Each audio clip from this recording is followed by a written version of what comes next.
So in today's video I want to show you Kołobrzeg. Now Kołobrzeg is a seaside town up in the northwest of Poland and is, let's say, the third stop on my current tour. And I've been here like a day and a half and I have to say it's been pleasant. There are some lovely beaches here, there are plenty of museums. In fact, there's plenty of everything in a way.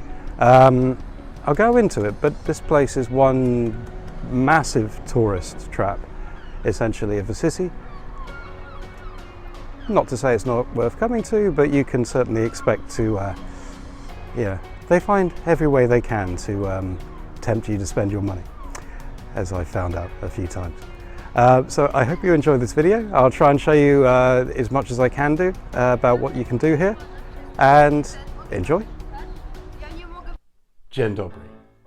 Welcome to A Brit in Poland. This channel has a number of missions. The main one, to create a video for every place on this list. Though I could use your help. The help could be in a number of forms. You could like my video, you could subscribe to my channel, you could follow me on Facebook or Instagram, or you could donate to my Patronite account. Thank you very much for your time. I hope you enjoy the video. Kołobrzeg is located on Poland's northwest coast in the Western Pomeranian Voivodeship. This trip, I basically took the train from Koszalin to explore the city. And as said in the intro, I had about a day and a half to experience the city, which was just about enough for me. I think the average tourist would probably need a couple of days to really take in everything that there is to offer. So this video intends to show you what there is to do and to teach you a little bit about this Baltic area. So let's start with the history.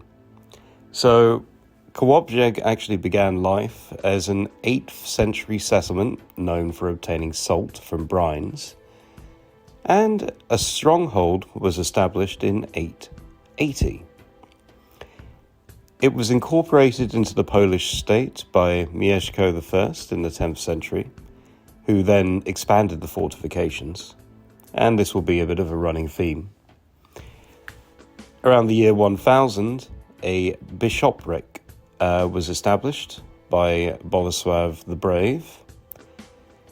Though, sadly, the town reverted to paganism after the defeats of Mieszko II, and also perhaps due to the overzealous bishop who destroyed and burned temples with idols and cleansed the sea inhabited by evil spirits, throwing them into 4 stones anointed with holy oils and sprinkling them with holy water. In the 12th century, many churches were established as the city returned to Christianity, though it was also in this century that ownership of the city went under the Danes. In 1255, Lubeck law was established and it basically was given city rights. And between the 13th and 14th centuries, the city became a strong member of the Hanseatic League, meaning it became a strong commercial and economic centre. In the 16th century, Polish craftsmen were forbidden entry to the guilds. And in the 17th century, hostility from Sweden and Brandenburg meant that the city was taken by the Swedish army until about 1653. And the city would become one of the strongest fortresses in the region. In 1701, it was the city swore allegiance to the Prussian king and would actually remain under Prussia and Germany until 1945. Though with the cut ties to Poland, the city faced a bit of an economic crisis as the salt trade died out, though the textile industry did begin to flourish in 1762. In 1807, the city was not captured by Napoleonic troops, despite their best efforts. And in 1830, the first brine bath was opened, and the city shifted to become more of a resort town. In 1940, the majority of Jewish residents were taken to the ghettos under the Nazi occupation. And in 1945, you had the Battle of Kołobrzeg. So here, the city was heavily defended by German forces, while Russian and Polish troops sieged the city. And in the end, about 90% of the buildings were damaged. And there was a lot of heavy rebuildings in the years to come. In 1956, the health resort was opened once more. And to this day, it has remained, let's say, a strong resort town along the seafront. So let's go back to the city and show you what there is to see. Now, Kołobrzeg has a bit of, well, as I said in the intro, everything. So we're going to start off with perhaps one of the first things you'll see in the centre, which is the town hall. Now, this actually dates back to 1829 to 1832 is when it was built. In the neo-Gothic style, and it was actually built on the site of the medieval town hall. So it still has some 15th century cellars. The big cathedral, which has a very long name, goes back to the 14th century. It is done in the Gothic style. And of course, it's had to be rebuilt a little bit over the years. And in 1957, it was basically completely reconstructed after World War II because, well, yeah, it was either to be reconstructed or completely demolished, and they decided on the former. Inside, there are lots of artifacts, including 3 wooden altars from the 15th, 16th century. So, definitely a place not to be missed. This is kind of the, let's say, the main square in the kind of new town, as they call it. And the new town really is, well, it's kind of the, let's say, the lifeblood of the city. It's kind of the slightly more picturesque area in terms of the architecture, and has a lot of kind of cafes, restaurants, shops, that kind of thing. And it's generally just there, well, to give you something to do, other than the sea, which we will of course get to. Now, all of this is built kind of in the same layout as the original kind of city before, everything was pretty much destroyed. And I think you'll agree, it's looking quite lovely. And it was a very calm, quiet place to walk around, I have to say.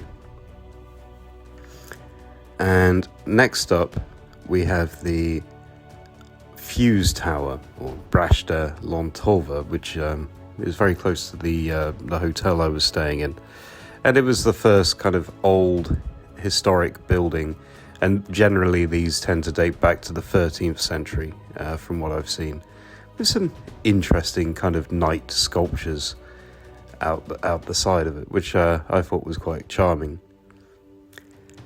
And this is another 13th century church, which is like a reconstruction, because in its place beforehand was this big monastery. So yeah, you have quite a few churches, some lovely kind of wall art relief. We will come back to more wall art later on. This is a tenement house, so again, another example of 13th century architecture. Sadly, not a lot remains in the city, but you take what you can get. This next section is just a bit more relaxing. So one thing that I found runs right through the kind of the middle of Kołobrzeg are a whole series of parks. So the area does lend itself very nicely to a lot of green spaces, Quite a few like lovely monuments. I'm not sure if this one is endangered or what, but it provided a nice kind of diversion. So you have these calm areas where you can just take a pleasant walk. Really nice for the ambience, really, and a nice little kind of outdoor theatre here. And I have to admit, like, it was a good distraction to just kind of see these different landscapes. So it's kind of sandwiched. It's like new city, parks, and then kind of sea life. So you're really being catered for quite a bit, I would say. But another thing to note is this city is like, it's not really been, I'd say, designed for the younger generation.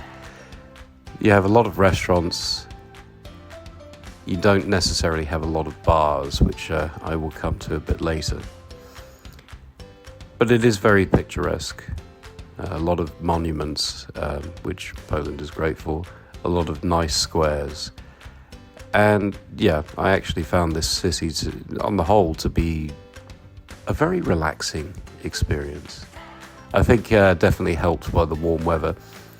I kind of dread to think what it would be like if it was pouring down with rain on a trip like this, because yeah, it's a big outdoor space with not necessarily that much public transport from what I was seeing. You don't have the tram lines that you have in let's say most of the bigger Polish cities. But nonetheless, wonderful. We're actually going to finally show you the sea. So this is a park which is kind of taking you to one of the beaches. This is kind of like a slightly far off beach, which is a bit off the main thoroughfare. And of course you're greeted with a few restaurants, souvenir stands and the like, where you're going to get in the city like this. But once you get through all that, you have the Baltic Sea. And I have to say, it was lovely. I took my shoes off and my socks off and was just walking down the beach barefoot, which I think is meant to be very good for the feet from what I understand. And it was a good long stretch of beach. The thing that surprises me about Poland is how in June nobody really seems to, go holidaying. It's always July, August season. I guess that fits in with the kids' holidays, but June, from my experience in the last couple of years, tends to have more uninterrupted good weather. July is normally okay with a bit of rain, and August, well, that's when you tend to get the storms. Now, of course, Kołobrzeg is a very port town with a long history of fishing and trade. So, naturally, we're going to start to explore the kind of maritime area. And this is probably, you would say, the most touristy part of the city. So you have, of course, lots of boats. Lots of water to take in.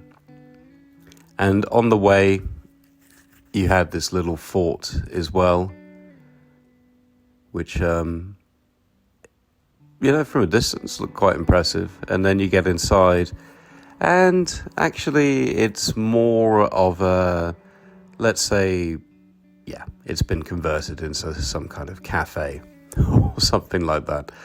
But still, I love it when you get these little remnants of history dotted about the place.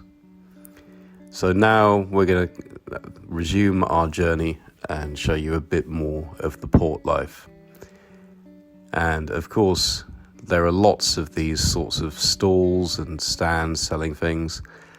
And I had to admit, I became a major tourist. So I went on the Ferris wheel here, which I think was about 30, 40 zloty.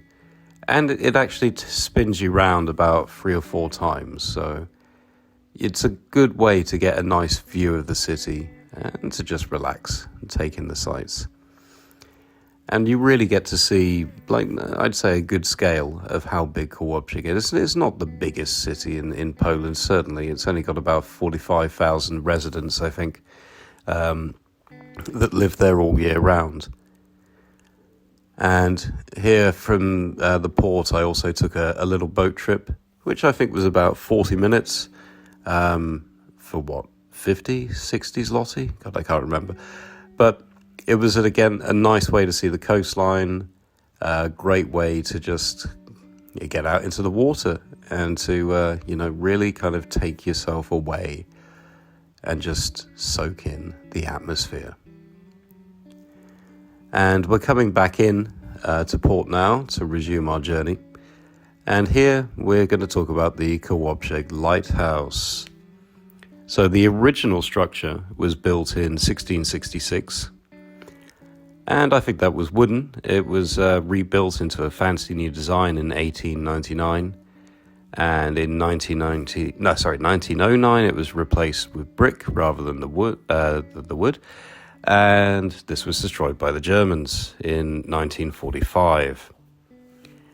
And in 1947, it was rebuilt, this time in a slightly different location with the foundations of the fortress that was in place here.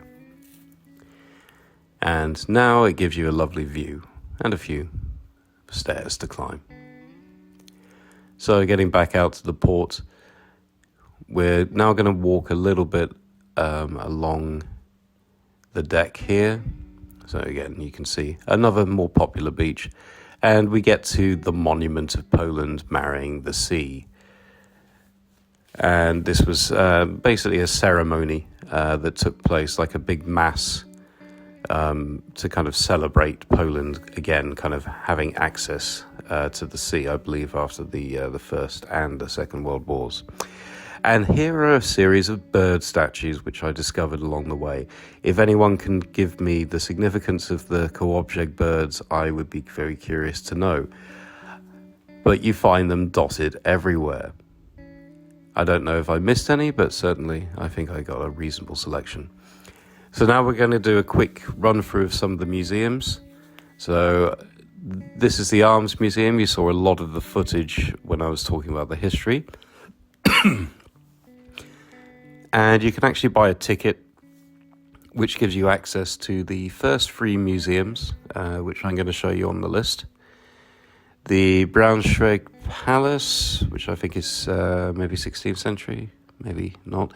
And then this just had a lot of kind of local history, a lot of artifacts and things. And the Skansen Morski Museum is basically, it's kind of like a military boat museum. So you can go on a couple of the boats, you can go inside, explore, and yeah, it's just a nice little fun thing to do, especially if you're a boat enthusiast. Of course, you have the more random places like the Wax Museum, which I haven't been to a wax museum in Poland, so I thought I'd give it a go. So whether you want to see Justin Bieber, Madonna, or, perhaps some of your more controversial figures like Michael Jackson, or Donald Trump, or even Vladimir Putin. I'm surprised these statues survive. But it was fun, actually. It wasn't too expensive from what I remember. And you get a good variety of cool things to see. And then you have this upside-down house. You see these dotted around Poland. And this one you could actually go inside. I'd say great for kids, more of a novelty for adults. Still costs something like 20 or 30 zloty to see, but I was like, while I'm here. So something a little bit quirky. And no, I haven't just put the camera upside down. This is what you see when you're going in there. But something a little bit different, shall we say. And there was an Oceanarium, which I was quite excited by. It ended up being a little bit smaller than I hoped. Again, about 30 zloty to go in. You had a lot of fish, some small sharks, yeah, various aquatic wildlife over a couple of floors. You know, it was a good way to kill 20 minutes. Now, this museum, the Amber Museum, I have to say I was impressed with. You would think it would be more likely to be located in Gdansk, especially as it's talking about Gdansk mostly in this museum. But it gives you a nice history of the amber trade in Poland.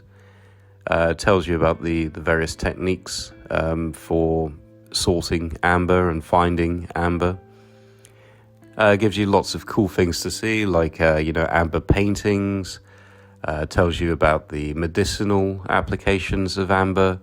All of these cool, like, statues and models that were made using amber. So pretty much anything you wanted to know about amber, you will find in this museum. Now getting back to our wall art. So this is a particularly impressive piece. And then we have, let's say, just a bit of fun. But yeah, maybe not as many murals as you would expect. And we're just going to show you a few other dots of interest around. I think this is like a big Millennium Stadium kind of complex here. And we'll show you a little bit more of food and drink. So this water supply tower has been converted into, let's say, a nice restaurant. It's one of the few places I found young people in the city. Pretty decent food and interesting setting. And I was really after a cocktail in the evening, so I found this saxophone bar, which was a little bit hidden underground. I think I watched Poland v Netherlands in here, so good place to watch the football. And had a couple of cocktails as well. And of course, during the day, I needed to make pit stops, so I went to this Muszla cocktail bar. Again, not the cheapest place, but they made some pretty fancy cocktails with lots of fruit. So I felt I was being healthy as I was drinking. So I hope you've enjoyed this video. I've tried to show you more or less what you can see in Kołobrzeg. I would say it's definitely a place that you are going to relax, a place where you will have fun with some beautiful scenery, wonderful monuments dotted throughout, good museums to visit, lots of attractions, great place for the family. Though it perhaps feels slightly more German than Polish, but I guess that kind of goes with the history and also the main tourist clientele. But if you enjoyed this video, stay tuned for more. Please like, please subscribe, and thank you very much for watching. Do zobaczenia.